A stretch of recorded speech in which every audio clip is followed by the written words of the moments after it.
चंद्र ग्रहण 10 बजे शुरू होगा, 1:30 बजे तक खूब नाम रस पान करो दबा के। अब किसी ने प्रश्न किया, आज 9 घंटा पहले सूर्य ग्रहण में 12 घंटा पहले सूतक लग जाते हैं, चंद्र ग्रहण में 9 घंटा पहले। बोले घोड़ी में सूतक क्यों नहीं मानते? बात भी ठीक है, सब मानते हैं। पहले सूतक मानते क्यों है? उसका तात्पर्य क्या है? सूतक का तात्पर्य यही है, अशुद्धि। सूतक काल में यदि मंदिर खुला रहता है तो भगवान में अशुद्धि आ जाती है, अशुद्धि की संभावना है। तो भोजन माना जाता है उसमें अशुद्धि की संभावना, अशुद्धि आ जाती है, इसलिए मंदिर बंद कर दिए जाते हैं। अब प्रश्न ये है, 12 घंटे पहले तुमने मंदिर बंद कर दिया, कोई भोग नहीं, कोई राग नहीं, और स्वयं घबाघब खा रहे हो, स्वयं सब भी चल रहा है, बच्चे खा रहे हैं, तुम खा रहे हो, ठीक चल रहा है, घूम रहे फिर रहे हो, और ठाकुर जी को बंद कर दिया। क्यों? अशुद्ध हो जाएंगे। अरे जन नाम श्रुति मार्ग पवन बहुत निर्मल, जिनका नाम स्मरण करने मात्र से पात्र की व्यक्ति पवित्र हो जाता है। मरते हुए राम नाम सत्य है, सत्य बोल गत्य बोलते हैं, तो भगवान है, पाप पुण्य का फल देने वाले हैं। फल कौन देगा पाप पुण्य का? जो पाप पुण्य का फल देने वाले भगवान है। जिनके सामान्य भक्त जो महाभागवत हो जाते, परमहंस, वो नियम से ऊपर हो जाते, पाप पुण्य से ऊपर उठ जाते हैं, ऐसे भगवान अपवित्र हो जाएंगे। और दूसरा पॉइंट क्या है, रोज 5-5 बार भोग लगाते हो ठाकुर, भोग लगाया जाता है, श्रृंगार किया जाता है, सेवा की जा रही है, और 12 घंटे ठाकुर जी ने खाया नहीं, बंद करके रखा ठाकुर जी को। क्या हृदय में कष्ट नहीं हुआ? नहीं होता है तो मतलब तुमने सेवा की ही नहीं। सेवा मतलब क्या होता है? आत्म प्रीति। गौड़िया मठ में कोई मूर्ति पूजा नहीं होती, गौड़िया मूर्ति नहीं है, वो भगवान है, षडेश्वर्य पूर्ण भगवान है, मूर्ति नहीं है वो। और भगवान की सेवा यहां गौड़िया मठ में कोई कर्तव्य बुद्धि से नहीं की जाती है, आत्मवत भाव से सेवा की जाती है। भगवान के बड़े संबंध है, संबंध भाव से सेवा की जा रही है। जब ग्रहण लगा होगा द्वापर युग में, मैया ने किसने खाना दिया होगा, नहीं दिया होगा? या खाना उसको बंद कर दे कमरे के अंदर। तो ये जो 2 मार्ग हैं, एक स्मार्त मार्ग है, एक वैष्णव मार्ग है। वैष्णव मार्ग में भगवान को भगवान नहीं मानते हैं, अपना बंधु मानते हैं, अपना मित्र मानते हैं, अपना पुत्र मानते हैं। जहां ये भाव है तो 12 घंटे तक ठाकुर ना खाए, भगवान पड़े हुए बिना खाए बिना भोग लगाए, तो कैसे कष्ट नहीं होगा? जो कहते हैं मूर्ति अशुद्ध हो जाती है, तो वो फिर भगवान कैसे रहे? सामान्य एक ग्रहण के स्पर्श से, वो तो उसमें कोई जीवाणु, ऐसे कोई दूषित तत्व प्रकाशित होते हैं, उस दूषित तत्वों से पर भगवान अपवित्र होने लग गए, तो फिर तो पवित्र कौन करेगा? जब दूषित तत्वों से भगवान ही अशुद्ध होने लग गए हैं, तो फिर पवित्र कौन करेगा? क्यों जपते हैं कवच? नरसिंह कवच क्यों जपते हैं? राम कवच क्यों जपते हैं? वन मंत्र क्यों जपते हैं? और रक्षा कवच है। जब कवच ही यदि स्वयं ही कमजोर पड़ गया है, तो रक्षा क्या करेगा हमारी? हाँ, सूतक लगता है, पाप लगता है। किनको लगता है? हमारे जैसे पापियों को, जो दुष्कर्म प्रायण है, एक महाभागवत, परमहंस महाभागवत है, जिन्हें देह की शुद्ध बुद्धि ही नहीं है। शुद्ध बुद्धि नहीं है देह की, परमहंस महापुरुष है। वो कभी खा सकते हैं, कभी सो सकते हैं, उन्हें पाप लगेगा? पाप और पुण्य किसके लिए होता है? जिसका देह अभिमान है, देह में अभिमान है, मैं देहात्म बुद्धि है, वो व्यक्ति विधि के अधीन है। विधि मीन्स वैदिक नियमों के अधीन है, उसे वैदिक नियम पालन करने पड़ेंगे। नहीं करेगा तो पाप का भागीदार बनेगा। पाप और पुण्य उसके लिए होते हैं। जो सामान्य एक भक्त जो देहात्म बुद्धि, देह धर्म से ऊपर उठ जाता है, वही पाप पुण्य से परे हो जाता है। तो सामान्य से ग्रहण उसका शुद्धि पर भगवान को लग जाता है, तो भगवान अशुद्ध हो जाते हैं उस ग्रहण के दोषों से। तो बताओ, घर में बच्चा पैदा हो गया, मर गया, ठाकुर जी के और जाओ। अरे ठाकुर जी जरूरत तभी तो थी। घर में कोई मर गया, शोकग्रस्त हो गया, घर में कष्ट आ गया, अब जरूरत थी भगवान की। अब जरूरत किसकी थी? भगवान की। वो तभी उसको पड़ोस में दिया है। जब भगवान को तुमने पड़ोस में दिया है, अब अब तुम्हें बल कौन प्रदान करेगा? जो विपत्ति में जो पड़े हुए हो, शोक में डूबे हुए हो, अब तुम्हें उसको उद्धार कौन करेगा? भगवान को पड़ोस में दिया है। जब जरूरत थी उनकी, पड़ोस में दिया है। स्वयं खाएंगे पिएंगे, ठाकुर जी को पड़ोस में दिया है। बड़ी कैसी प्रीति है ये भगवान ही जाने। जिसकी सेवा कंटिन्यू किया, दिन में 3-3 बार भोग राग किया, श्रृंगार किया, और घर में कोई बच्चा पैदा हो गया, उसे पड़ोस में दिया। खुशी का माहौल है, घर में खूब दान पुण्य किया, ठाकुर जी पड़ोस में। फिर कौन सी प्रीति है ये? हम गले से तो उतरते नहीं। ये प्रीति कौन सी प्रीति भाव है? इसीलिए कहा जाता है स्मार्त मार्ग और वैष्णव मार्ग जो होता है, इसमें भाव सेवा होती है। भाव मीन्स कैसी सेवा? आत्मवत। जैसे हम अपनी सेवा करते हैं, अपने बंधु की सेवा करते हैं, भगवान को वैष्णव मार्ग में भगवान को पराया भगवान को भगवान नहीं, भगवान क्या मानते हैं? हमारे अपने हैं, अपने हैं, हमारे हैं, अपने हैं। वो जो अपने मान तो उनको भूखा कैसे रह सकते हैं? हाँ, तुम भूखे रहो ना। और आश्चर्य की बात क्या है? 12 घंटे पहले मंदिर बंद। या तुम भी मत खाओ, तुम मत खाओ ना। तुम पवित्र नहीं हो, तुम अपवित्र नहीं होगे, तुम अपवित्र नहीं होगे, जब भगवान ही अपवित्र हो जाएंगे। कौन सी लॉजिक है ये? तो भगवान ही जाने। स्वयं 12 घंटे पहले सब रसोई बन रही है, सब ठीक खा जाए, ठाकुर जी का ही भोग नहीं देना, बस उनका ही मंदिर बंद कर दिया जाए। तो ये वैष्णव मार्ग भी क्यों? वैष्णव मार्ग में कारण के भगवान को क्यों मूर्ति नहीं मानते? भगवान है, षडैश्वर्य पूर्ण भगवान है। पवित्रो अपवित्रो वा सर्वस्थान गतोपि हुआ, पुंडरीकाक्ष से बाह्य अभ्यंतर सूची। पुंडरीकाक्ष भगवान नाम लेते ही अंदर बहिर् पवित्र हो जाते हैं। जो वही भगवान अपवित्र हो जाए तो सोचो फिर क्या स्थिति हो जाएगी। अब को क्या लॉजिक है? अब शास्त्रों में कहा है, अब किसके लिए कहा है ये देखना पड़ेगा। इसलिए 2 मार्ग वैष्णव फिलॉसफी के अनुसार भगवान षडैश्वर्य परिपूर्ण है, उनका नाम लेने मात्र से व्यक्ति पवित्र हो जाता है।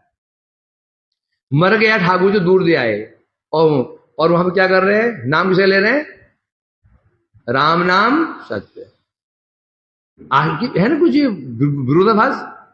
उनका नाम तो उनका ही ले रहे हैं, नाम उनका ही लिया जा रहा है, परंतु उनको पड़ोस में दिया है। पूर्ण विश्वास है राम नाम सत्य है, सत्य बोल गत्य है। नाम तो उनका ही लिया जा रहा है, परंतु घर में कोई ठाकुर जी को पड़ोस में दिया है, फिर पूजा नहीं करनी। तो ईशु कहते हैं स्मार्त मार्ग। स्मार्त मार्ग में भगवान को मूर्ति माना जाता है, जो हम देवता माना जाता है। आविर्भाव उनका आवाहन, उनके आवाहन और विसर्जन किया जाता है। वैष्णव मार्ग में ठाकुर जी नहीं। गणेश चतुर्थी में खूब सेवा की दबा करके सेवा की, उठा के चूना फेंकाए। मैया काली बड़ी पूजा की, दुर्गा पूजा की, पूरा हो गया, चूना फेंकाए। वैष्णव मार्ग में वो मूर्ति नहीं है, कौन है? साक्षात भगवान है, षडैश्वर्य परिपूर्ण भगवान है। वो कभी अपवित्र हो नहीं सकते हैं। ये फिलॉसफी होती है वैष्णव। इसलिए वैष्णव लोग हाँ जब ग्रहण लगता है तो कर देते हैं, कुछ मर्यादा पालन करनी चाहिए है? करना क्या चाहिए? तो कीर्तन क्यों करते हैं? बोले भजन भी नहीं करना, कीर्तन भी नहीं करना, पूजा भी नहीं करनी। अब प्रश्न उठता तो जब ग्रहण है तो हम कीर्तन क्यों करते हैं? क्या पाप से बचे निकलेगा? है नहीं। इस समय चंद्र सूर्य युद्ध कर रहे हैं, उनका युद्ध हो रहा है किससे? राहु केतु से। और वो हमारे उपकारक हैं। चंद्र हमारे उपकार करते हैं, सूर्य हमारे उपकार करते हैं। उस समय उनको जो हम भजन साधन करते हैं, उस समय उसे बल उनको प्राप्त होता है। भाई जो हमारा उपकार करते हैं, हमारा क्या कर्तव्य है? विपत्ति बढ़िया उनकी सहायता नहीं करनी। तो खा तो लिया, डकार गए, जो उसमें से फंसे तो इसलिए किया जाता है।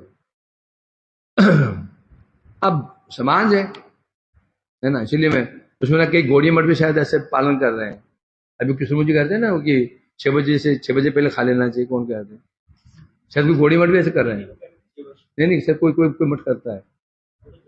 नहीं कोई मठ से कर रहे हैं, कोई मठ पालन करता है ऐसे क्या? इसको करते हैं ना। हाँ तो वास्तव में वैष्णव सिद्धांत ये नहीं कहता, क्योंकि वैष्णव सिद्धांत अनुसार मंदिर में मूर्ति नहीं रखी हुई है। अपवित्र हो गई, पवित्र कराओ उसको, स्नान कर, फिर और ग्रहण के बाद फिर उसको अभिषेक कराओ, पवित्र कर लो उसको, पवित्र को अभिषेक पवित्र करो। तो मूर्ति सामान्य ग्रहण से दोष में अपवित्र हो जाए तो भी क्या, फिर उसे हम क्या आशा रखें बता? इसलिए भगवान के शुद्ध नहीं होते, बल्कि क्या अशुद्ध को भी शुद्ध करने वाले हैं। जिसकी अवस्था वो नाम, जब नाम ही न प्रभावशाली है तो वो कितने प्रभावशाली होंगे? नाम को तो नाम पर विश्वास है, नाम करना चाहिए तो नाम तो कर रहे हैं और भगवान को बंद कर रखा है। नाम पर भी, नाम शक्तिशाली है तो विश्वास तो है,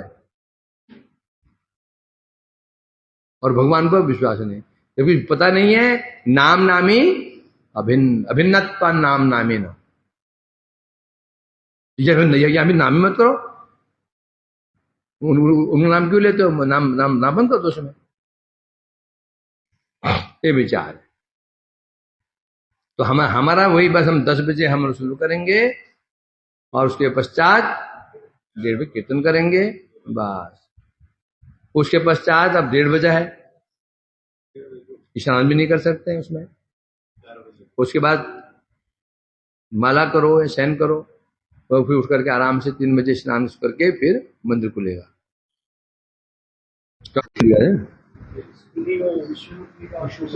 ओ 2 मिनट का है।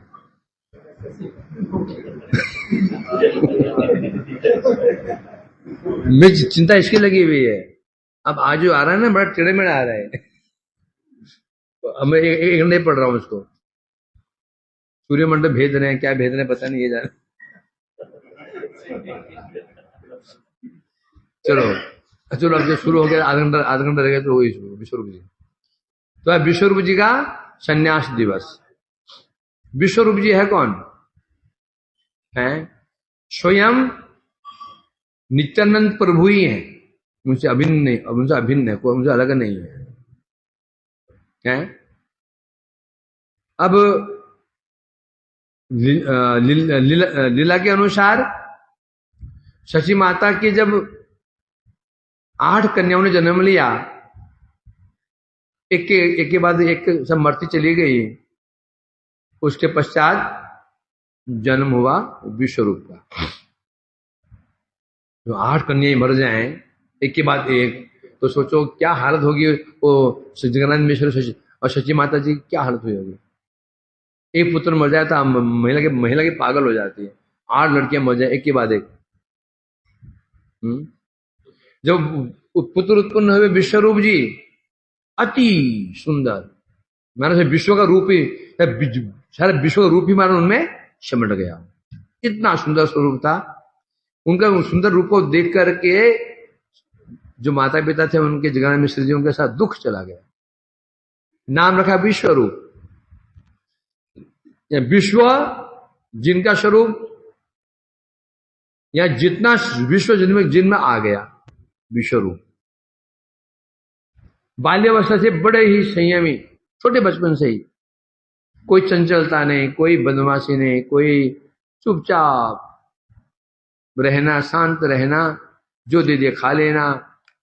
और शुरू से ही बचपन से ही भक्ति में, भगवान की घर में ठाकुर जी के बिग रहे थे हैं, शालीग्राम से घर में थे। बचपन से उनकी पिताजी जब पूजा करते वहीं खड़े हो जाना, देखते रहना, मंदिर बैठे रहना, पूजा करना, बचपन से उनकी प्रवृत्ति थी। थोड़ा बड़े हुए, और जब बड़े हुए, धीरे धीरे बड़े हुए, अब इनको विद्या अध्ययन के लिए भेजा गया। उस समय अद्वैताचार्य जी की एक पहले सामान्य पढ़ाई हुई, उसके पश्चात अद्वैताचार्य जी ने एक विद्यालय खोला था, भागवत विद्यालय टोल, जहां के भागवत की शिक्षा दी जाती थी। और क्यों दी जाती थी? उस समय बड़ी स्थिति खराब थी वैष्णवों की। चारों ओर कर्मी ज्ञानी थे, एक से एक बढ़कर विद्वान, बड़े बड़े विद्वान लोग थे, परंतु कोई कर्मी ज्ञानी, सब वेदज्ञ चतुर्वेदी, कोई बड़े बड़े क्या मतलब भट्टाचार्य आदि बड़े बड़े थे, परंतु गीता भागवत पाठ होता था और भक्ति की चर्चा नहीं होती थी। घुमा फिरा कर व्याख्या क्या की जाती थी? मोक्ष या भुक्ति या मुक्ति। अब जो इन्हीं गिने वैष्णव थे, बाहर निकलते उन लोग अपमान करते थे। ये देखो वैष्णव जा रहा है, ये वैष्णव, उनके ऊपर कटुक्तियां की जाती थी। हैं? तुम हरि हरि बोलते हो ना, सब हरण हो गया। लोग क्या है तुम्हारे पास में? हम देखो देवी पूजा करते हैं, पालकी में चलते हैं, 5 सेवक आगे 5 सेवक पीछे, तुम्हारे पास क्या है? ऐसे छेड़ते थे। अब भक्त तो सबको सहन कर सकता है, जब भगवान की निंदा हो वो सहन नहीं कर, बड़े दुखी हो जाते थे। फिर जब पहुंचते थे आचार्य के पास, पहुंचते थे अद्वैताचार्य के पास पहुंचते थे, प्रभु ऐसी स्थिति होगी क्या करें? तो उन्होंने कहा, जब वहां पहुंचते थे फिर अद्वैताचार्य जी वहां भागवती कथा सुनाते थे, उनको बड़ी शांति मिलती थी उनको। विश्वरूप जब छोटे बच्चे थे, जब उन्हें व्याकरण पढ़ा, फिर न्याय पढ़ा, शास्त्र, यद्यपि वो तो सामान्य नहीं है तो भी लीला वशतः व्याकरण अध्ययन किया, फिर उन्होंने न्याय शास्त्र आदि सब पढ़े। उन्होंने पढ़ने के पश्चात तो उसी विद्यालय में पढ़ने जाते थे, भागवत पढ़ने जाते थे, पढ़ते थे, स्वयं आचार्य में पढ़ाते भी थे। और कुछ ही दिनों में बड़े पारंगत हो गए, और यहां तो कभी कभी विश्वरूप जी को भागवत पाठ करने के लिए बिठा भी देते थे।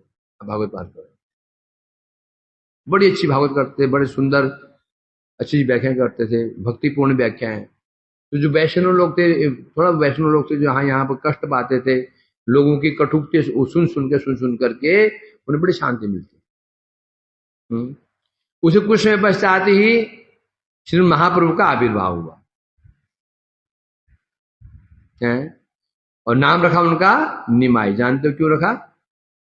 कि 8 कन्याओं को काल ने ग्रास कर लिया, माताओं ने ये नाम किसने रखा? माताओं ने रखा। इसका नाम नीम से निमाई। निमाय रख दो तो नीम कड़वा होता है, काल इसको ग्रास नहीं करता। अपोजिट बिल्कुल। जहां विश्वरूप बड़े बड़े शांत और महाप्रभु उतने ही अशांत, मैंने पूर्व और पश्चिम का संबंध था, दिनों और रात का विपरीत स्वभाव। विश्वरूप जी ने परम शांत भक्ति संपन्न थे और निमाय उतने ही उदंड थे। ब्रज में जैसे बलराम शांत प्रवृत्ति के और कृष्ण बड़े उदंड, ठीक ऐसा ही। तो महाप्रभु बड़े उदंड थे, उनको भस्म करना आसान नहीं होता था। बस वो क्यों डरते थे तो केवल विश्व रूप से, उनसे डरते थे, मतलब ऐश्वर्य भाव से उनके बस में आते थे। और उनका निवाई यहां आ जाओ, आ जाना। जैसे घर पहुंचते वो निवाई शांत हो जाते थे, जैसे चले जाते विद्यालय में पढ़ने के लिए बस है। और भागवत में जाकर वहां पर विश्वरूप जी भागवत पाठ करते थे, पढ़ाते थे वहां पर है। और बीच में भैया बुला, कभी सची माँ बोलती थी निमाई जाओ तो भाई को बुला के ले आओ, रसोई बन गई है, आगे बोलो, उनसे बोलो आगे भोग लगाए, ठाकुर जी को भोग लगाओ। भाग के जाते कैसे, दिगंबरम नंग दणंग, धूल में खेल लेते। गांव में होता ना, इधर आ रे बच्चों, बच्ची हाथ में धूल, पैरों में धूल, भागा आता है। जब अपने भाई को बुला के लिया, उछलते कूदते जाते और सीधे सभा के बीच में, बच्चा है ना, सुनको तो करता नहीं बच्चे, सीधे जहां भाई बैठा हुआ है पहुंच जाते, भाई का धोती पकड़ी खींचने लगे, भाई चलो चलो चलो, मैया ने बुलाया है, रसोई बन के भोग लगाना है। और बीच में मुड़ मुड़ के देखते हैं तीसरी नजर से आचार्य की ओर, और अद्भुत ये स्वरूप देख करके मंत्र मुग्ध, अब आप कोई निकलता नहीं मुख से, खींच ले जाते हैं, विश्वरूप उड़ते हैं, आचार्य परमिशन लेते हैं, अनुमति, चले जाते हैं। और मुड़ मुड़ को देखते, पीछे को देखते हैं, तब आचार्य सोचते हैं बच्चा है कौन है। इस प्रकार से जो पूजा करते थे, विश्वरूप की पूजा क्या करते थे घर की। आप धीरे धीरे अब विश्वरूप को युवा भी हुए, कुछ किशोर अवस्था पहुंच गए, पहले शादियां जल्दी हो जाती थी, अब तो जब बूढ़े होते तो होती है। ये सफेद होने लगे। मेरे पास एक दंपत्ति आया एक दिन, तो शादी 1-2 महीने पहले में, मैं समझा इसकी चाची कुछ होगी लड़के की, जो बहू लेके आए थे, वाइफ थी उसकी, मैं लग दिया कि चाची होगी या कुछ होना चाहिए। इतनी मतलब कि चेहरे से लगते ना देखिए नवील दुल्हन है, मतलब कि प्रौढ़ अवस्था, ये अवस्था है। फिर शादियों विवाह पहले जल्दी हो जाते थे। अब विश्वरूप भी अब हो गए 15-16 साल के हो गए होंगे। अब चिंता लगी, अब विवाह करना पड़ेगा, बच्चा युवा हो चुका है, शादी लायक हो चुका है। अब विवाह के लिए बस खोजबीन शुरू हो गई। अब घर में देखने के लिए आ रहे हैं, कभी कोई आ रहा, कोई आ रहा, कभी कोई आ रहा, कभी कोई आ रहा है।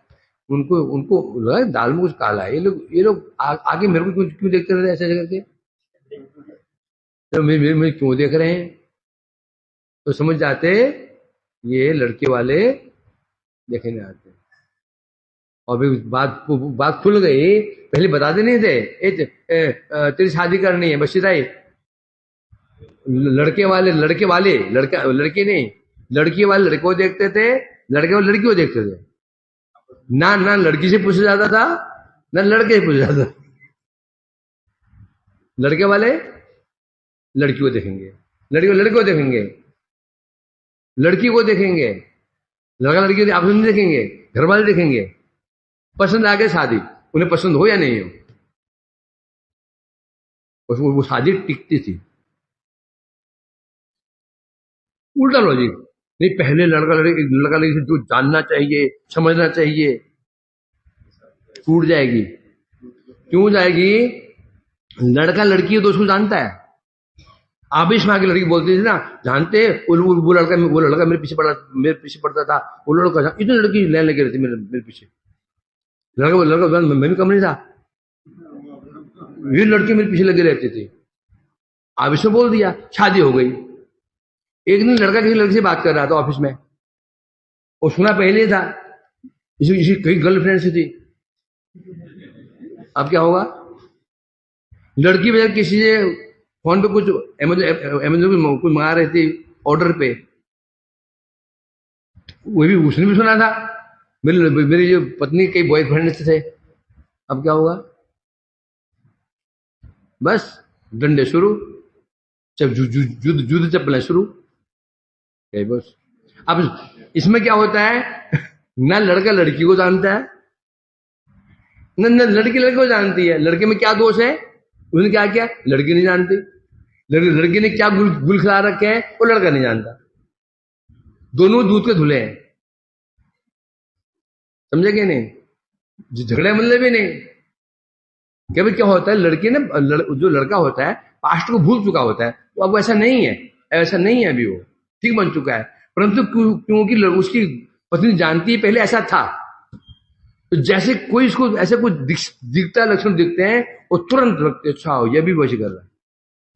इसलिए पहले शादियां इसलिए टूटते नहीं थे, झगड़े होते थे, मनमुटाव होते थे, वो निपट जाते थे। सब कुछ सहन किया जा सकता है। पति किसी लड़की की पति देखे और पत्नी कहीं और देखे, इसको सहन नहीं कर सकते हैं, और पहले संभावना थी नहीं है, इसीलिए पहले शादियां टूटती नहीं थी। अब पहले पूरी तरह से लड़का लड़की को जानता है, लड़की लड़के को जानते हैं, वो अपना कथा चिटा स्वयं खोल देते हैं दूसरे आगे। इसलिए जिनने मैक्सिमम, सब नहीं, कई बार होता है ठीक भी होता है, सब नहीं, मैक्सिमम विवाह, ये विवाह टूट जाया करता है। समझे नहीं? करनी हो तो कौन सी, एंगेज कहते हैं, एंगेज मैरिज, अरेंज मैरिज करो ना, वो तुमको जानते हो ना तुम उसको जानते हो, बच जाओगे। तो इस प्रकार से अब विश्वरूप जी तो ऐसा नहीं हो, तो शादी बात चली और समझ गए ये तो मेरी विवाह की बात चल रही है, और मैं जिस कार्य के लिए आया हूं वो तो कार्य खत्म हो जाएगा। क्यों आए जगत में, हो शादी करने के लिए क्या? जगत में कोई शादी करने आता है क्या? भगवान ने जगत में क्यों भेजा हमको? शादी करने के लिए। किसी को नहीं शादी करने, किसको नहीं भेजा? क्यों करते हैं? भागवत में उत्तर दिया, लोके व्यवायामिष मध्य सेवा नेता जनता चोदना व्यवस्थितेषु सुरा आग्रह रास्तु निवृत्ति रिष्टा। भागवत में स्पष्ट कर दिया। अब कोई बोले शादी की बात तो शास्त्रों में है, शादी में जो शादी मंत्र पढ़ते हैं, मंत्र कहाँ के है? क्या जो मंत्र के जोर क्या जो है अलजेब्रा, उसी मंत्र है क्या? केमिस्ट्री के वो क्या बोलते हैं फार्मूला है, कहाँ के मंत्र है वो वेद मंत्र है। वो वेद है क्या? भगवान का निश्वास। तो बोले एक तो आप ही बोलते हो वेद भगवान का निश्वास से निकले, उनमें जो लिखा हुआ शादी का, वो शादी के बाद उसको नहीं मानते हो, ये बड़ी समस्या आ गई। यदि आप विवाह को नहीं मानते हो तो आप वेद का उल्लंघन कर रहे हो। फिर वेदों में लिखा है क्यों है ये शादी करने के लिए? नहीं, भागवत में स्पष्ट कर, भागवत अमल पुराण है, कहीं पर भी किसी के मन को रखने का प्रश्न ही नहीं है, सीधा जो सत्य है वो सत्य है। महाभारत में, पुराणों में कई जगह ऐसी चीजें हैं जो भोगियों को कुछ बल प्रदान कर देते हैं। भागवत ऐसा है, अमल कोई मल नहीं, किसी प्रकार कोई तो क्या है, लोके व्यवाय आमिष नित्यास्तत्र चौदना व्यवस्थितेषु विवाह यज्ञ सुराग्रहे आसु निवृत्ति रिष्टा। बोले वेदों में जो विवाह मने स्त्री संग, विवाह आमिष मने मांस, और क्या, शुरापान, जगत में लोगों की प्रवृत्ति है ये। किसकी प्रवृत्ति मांस मांस भक्षण की है, किसकी प्रवृत्ति शराब पीने की है, और किसकी प्रवृत्ति इस किस्म की है ना। आग्रह, जिनका आग्रह, जिनकी रुचि आग्रह, जिनकी आसक्ति स्त्री संग में है, जिनकी आसक्ति सुरापान में है, जिनकी आसक्ति मांस भक्षण में है, आशु निवृत्ति, उनको अतिशीघ्र इन चीजों से निवृत्त करने के लिए उपाय बताए गए हैं। विवाह, यज्ञ, सुराग्रह। विवाह, जिसकी स्त्री से बड़ी रुचि है, उसके लिए विधान दिया गया क्या, विवाह करो। विवाह किस लिए, आशु निवृत्ति। किनके लिए विवाह, विवाह विधि किनके लिए है, विवाह आग्रही, जिनका स्त्री संग में आग्रह है, उनके लिए उपाय बताया, तुम विवाह कर लो, विवाह करके गृहस्थ जीवन अपनाओ। है अब ये क्या हो गया, ये प्रवृत्ति निवृत्ति आ गई। जो पहले 10-10 के बाद जाता था, 5-5 के बाद जाता था, अब ये बोल दिया गया एक से संग करोगे तो, आज सुबह पढ़ा ना, सुबह गया ना, कब गया हो, इसमें गया, आदित्य वाले में गया ना। हाँ, कश्यप जी कह रहे ना, ये दीदियों कह रहे ना कि गृहस्थ व्यक्ति विषय भोग करते हुए भी पाप भागीदार नहीं बनता। स्त्री के साथ रहे, भोग भी करता है, क्यों नहीं, क्योंकि उसके लिए वो उसके लिए बना हुआ है। तो जिसकी स्त्री से बहुत आग्रह था, उनको निवृत्त करने के लिए शास्त्र भगवान ने कहा, भाई वेदों कहा विवाह करो, एक का वर्ण कर लो, बस एक का वर्ण करो।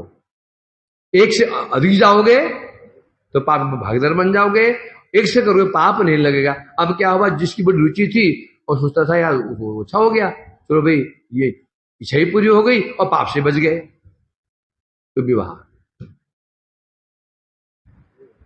आमिष आग्रही, जिनका मांस में बहुत आग्रह था, उनके बताए मांस खाने की इच्छा, खाओ ना, खाओ, परंतु बलि प्रदान करो,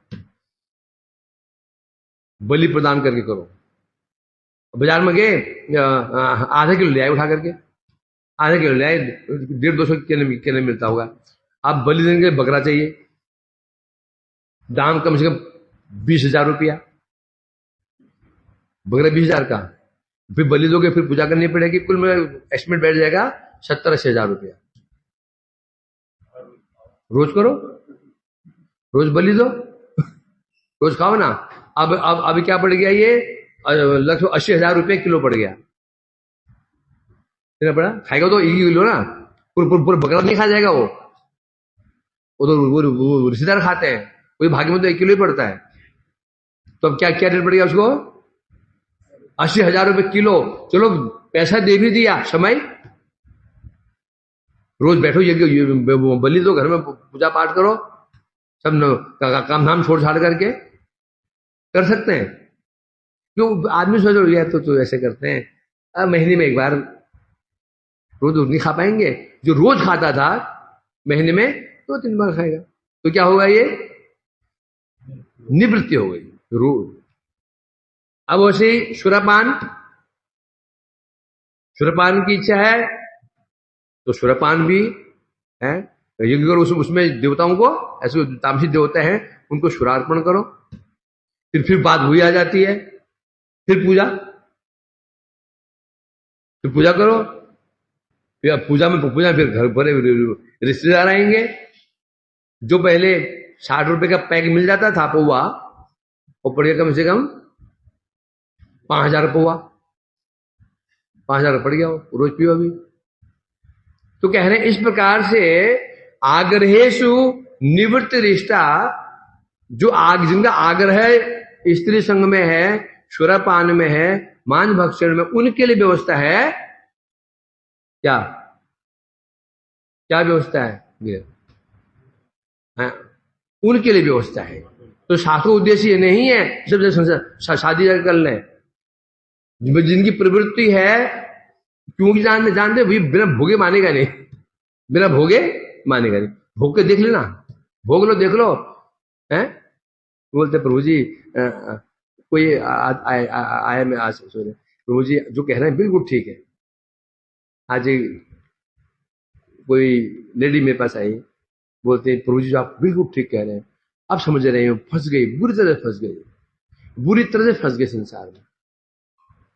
पति भजन भक्त है नहीं, भजन का माहौल नहीं है। अब करा सुन सुन के अब हृदय जलता है, क्या करूं, हो गया ना काम, ये स्थिति है। तो वास्तव में खुजली जो है ना, वो खुजली बड़ी चीज है। बस हो गया, खुजली को सहन कर लिया जिसने, वो बच गया। कई यहाँ कई लोग व्यक्ति होंगे, उनसे पूछो अभी वो परेशान है बेचारे नाम लेने गड़बड़ हो जाएगा हंस रहा है, बड़ी समस्या है। तो वेद का उद्देश्य यह था, वेद किसे कहते हैं? वेदयति धर्मं ब्रह्मं चैति वेद। वेद मनाए विद धातु से, विद मनो जानना। जो जनाते हैं किसको? पत्नी को नहीं जनाते हो, न पति को जनाते हैं, क्या जनाते हैं? ब्रह्म क्या है, धर्म क्या है, उसे वेद कहते हैं। ये नहीं कि वेद को हम पत्नी को पहचानेंगे, पत्नी कैसी है और पति कैसा है, ये उनके लिए है। अब जो पत्नी के लक्षण बताएंगे, पति के लक्षण किन लक्षण मिलने चाहिए, ये भी तो है ना, किन गुण मिलने चाहिए आपस में पति पत्नी के, है ना। अभी कुछ सिस्टम होता है। अब इसका आधार भी क्या है? वेद ही है, इसका आधार भी वेद ही है। वेद के अनुसार देखेंगे ना, तो जितनी भी विधियां हैं ये उनके लिए हैं जो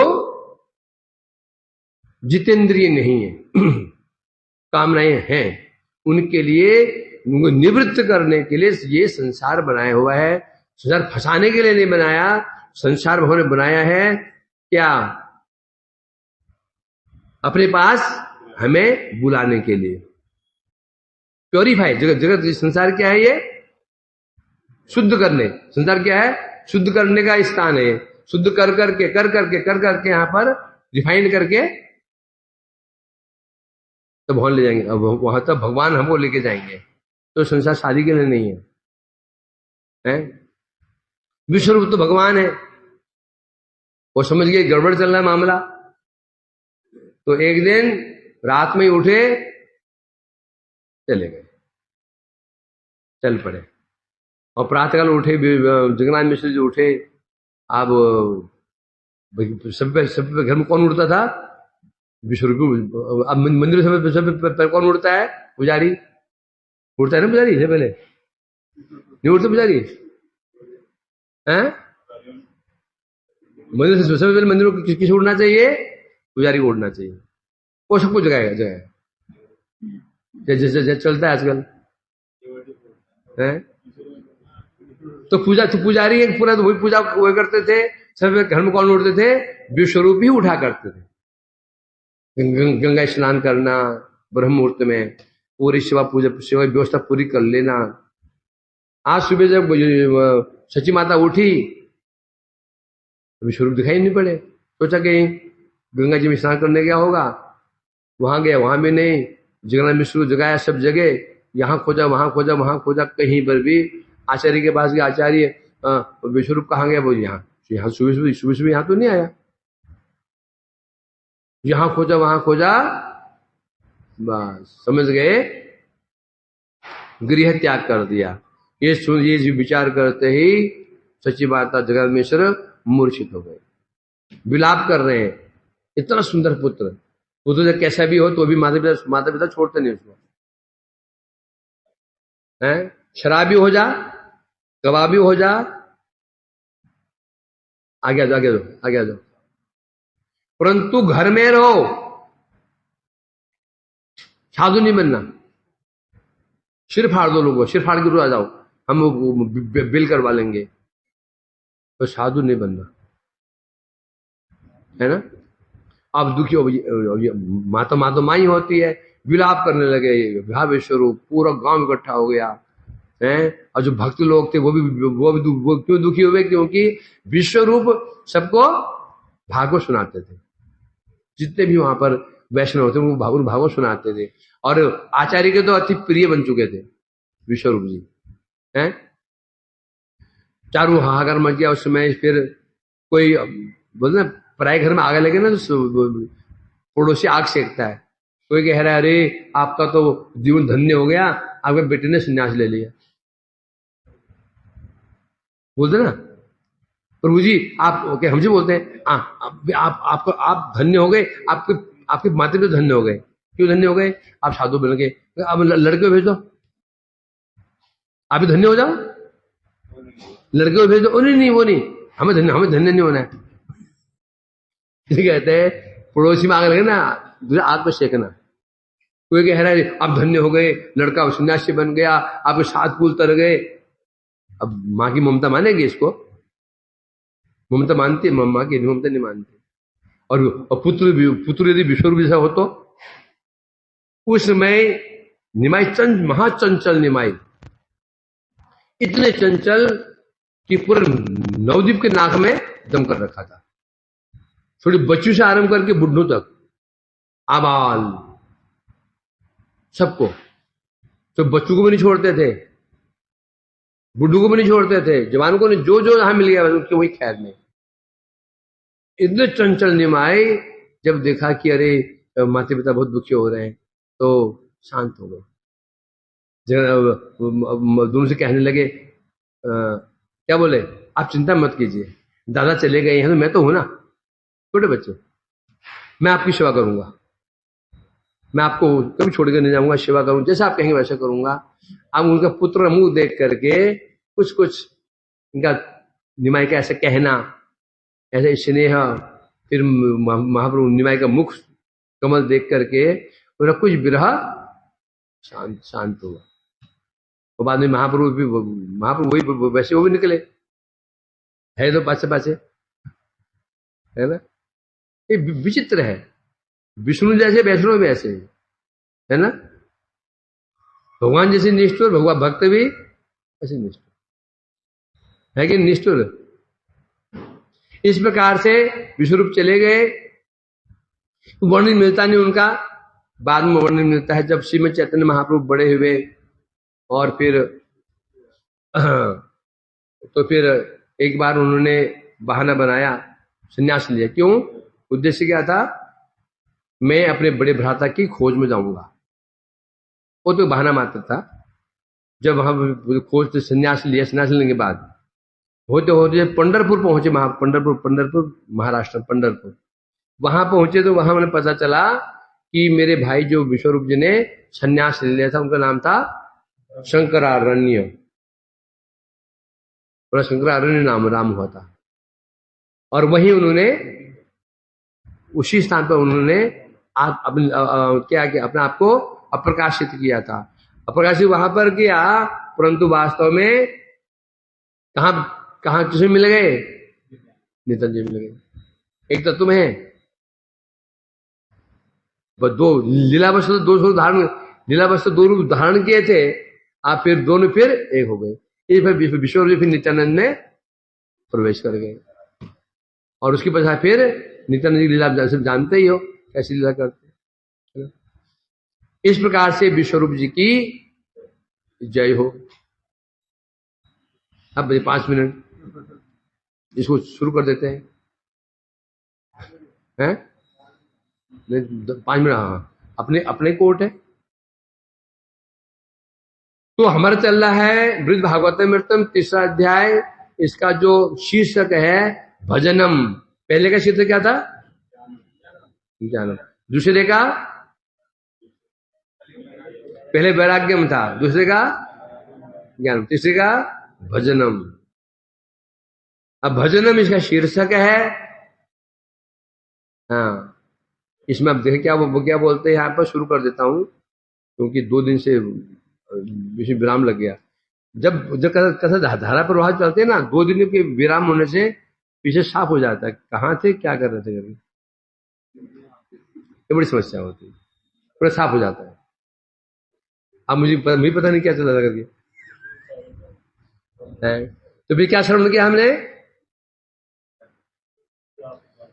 भागवत जी क्या गोकुमार जी को बता रहे थे। अब तुम्हें मुक्ति पद में जाना होगा। मुक्ति की निकृष्टता, भक्ति उत्कृष्ट है, तुमको तो अनुभव हो गया। भक्ति उत्कृष्ट है तब तक पूरा नहीं माना जाएगा जब तक मुक्ति की निकृष्टता को आप अनुभव नहीं करोगे। भक्ति कर रहे हो ठीक है, पर भक्ति श्रेष्ठता तब सिद्ध होगी जब आपको मुक्ति निकृष्टता का अनुभव हो जाएगा।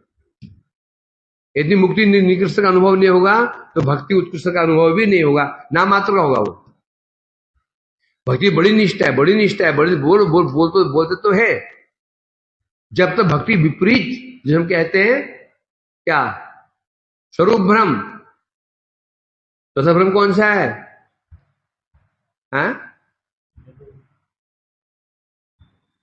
साधु स्वरूप का भ्रम नहीं, सॉरी, माया तत्व का भ्रम। माया तत्व क्या है? भजन विपरीत तत्व का भ्रम। भजन के विपरीत तत्व में है उनके विषय में भ्रम। जो विपरीत वस्तु ही अनुकूल को बल प्रदान करती है। साधु की महिमा को निखारता कौन है? असाधु है। दिन की महिमा किससे है? रात से। प्रकाश की महिमा किससे है? अंधकार से। अंधकार नहीं हो तो और क्या महिमा? सज्जन की महिमा किससे है? दुष्ट। दुष्ट ही नहीं है तो उसकी महिमा क्या है फिर? उसी प्रकार से बता रहे हैं, भक्ति तुम कर रहे हो, अनुभव तुमको है, परंतु ये भी जरूरी हो जाता है भक्ति के जो अपोजिट जो मुक्ति है। अभी तुमने हमने सुना है, केवल सुना है बस, मुक्ति निकृष्ट है, निकृष्ट है, निकृष्ट निकृष्ट है। जब तक क्या शब्द क्या? अनुभव। जब तक अनुभव नहीं हो जाता तब तो सम्यक ज्ञान नहीं कहा जाएगा। तो तुमको मुक्ति पद पर जाना होगा। और मुक्ति पद कहां पर बताया था? मुक्ति पद कहां पर है? इस ब्रह्मांड के बाहर, ब्रह्मांड के कारण, 8 कारण, ये ब्रह्मांड के 8 कारण है। उनका 8 कारण कार्य ब्रह्मांड है। वो कौन है? 8 आवरण। पहले पृथ्वी आवरण, जलावरण, अग्नि आवरण, वायु आवरण, आकाश आवरण, फिर महतत्व अहंकार, फिर महतत्व और प्रकृति। 8 आवरण है। इन 8 आवरणों के पार फिर मुक्ति पद है, मुक्ति लोक है। और आवरणों की विशेषता है? कर्मशः दूसरा आवरण पहले आवरण से 10 गुना बड़ा, तीसरा दूसरे 10 गुना बड़ा। ऐसे 8 आवरण के बाद में फिर मुक्ति पद पड़ता है। फिर क्या बताया उन्होंने? अब जाने के दो मार्ग हैं। एक तो यही ब्रह्मा पद पर रह करके ही तुम यहीं से जाओगे, उसमें विलंब होगा। क्यों विलंब होगा? क्योंकि जब तुम्हारी पूरी आयु, विपरार्ध आयु पूरी होगी तब तुम जा सकते हो, बहुत लंबा समय लगेगा। दूसरा है ये इस पद को छोड़ो, वृंदावन में जाओ, भवन वृंदावन में जाओ, मथुरापुरी भवन वृंदावन में जाओ, और वहां जाकर के तत्क्षणात् तुम्हें अपने गुरु के दर्शन होंगे। गुरु कृपा से तुमको सम्यक ज्ञान प्राप्त होगा और तुम बिना विलंब किए मुक्ति पद प्राप्त कर जाओगे। तो इसी क्या सिद्ध हुआ? ब्रह्मलोक से महिमा किसकी सिद्ध हुई? वृंदावन धाम। तो कल ये कहा था, इस प्रकार से ये से बात कौन कहा था?